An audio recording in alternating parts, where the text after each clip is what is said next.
Hello again. Chapter 3, Be Prepared to be Blessed.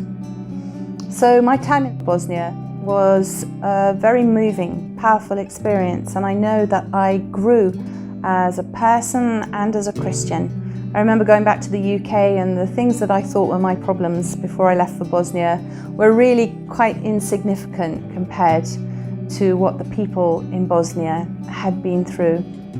And so it was a very good time for me to learn, and one of the things that I was really blessed by was that I was able to learn some of the language before I left.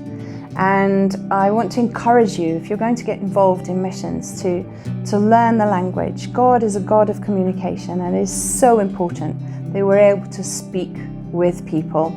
I have a wonderful story. When I was in Estonia, I met a young girl who didn't speak English, and yet I was able to communicate with her. And I have no idea what happened that day, but God did something supernatural in order for me to be able to speak to her and bless her and pray with her. So I want to encourage you, learn the language if you possibly can. And you know, the title of this chapter, Be Prepared to be Blessed. You know, when we step out and bless people, we don't do it to get blessed. We do it because we already are blessed. But in return, we receive the blessing of God. I sometimes feel His pleasure. One of the things I do in São Paulo here is that we have to go through toll gates, and so I have a tag on my windscreen, which means that I can just go through the automatic barrier.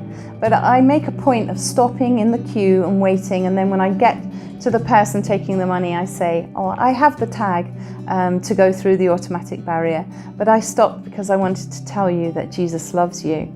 And the people are always so blessed. And then sometimes I go a little bit extra and I say, oh, I don't know the people in the car behind me, but I'd like to pay for them. And I wonder if you could tell them that Jesus loves them too. And as I drive off, I feel God's pleasure. It's like He's saying, well done, Callie, my precious daughter.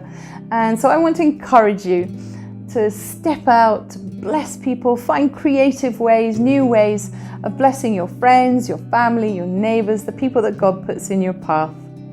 And I will see you again at the end of the next chapter. As I